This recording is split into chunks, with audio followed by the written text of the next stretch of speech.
I caught my sister stealing my wedding dress, then discovered she'd been living a double life with my fiancé. The text from my sister flashed on my screen. Can I borrow your apartment key? Left my jacket there last weekend.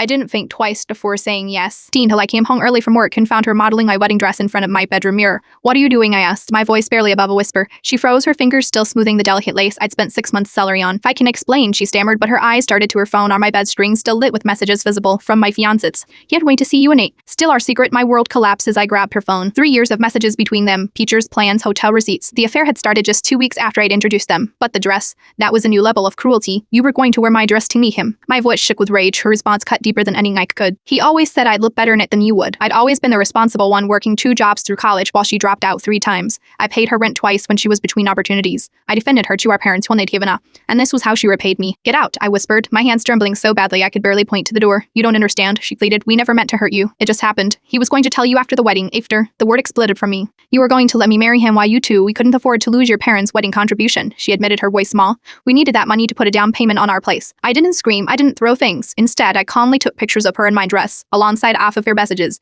Then I created a shared album and sent it to our entire family, his parents, our wedding party, and his boss, who was supposed to be his best man. There, I said, showing her the delivery confirmations. Not everyone knows exactly who you both are. She collapsed on my bed, sobbing about how I'd ruined everything. I simply hung my dress back in its garment bag. 3 days later, I flew to Balone for what would have been our honeymoon. My parents transferred the wedding funds to my account instead. One investment in your healing, Morm called it.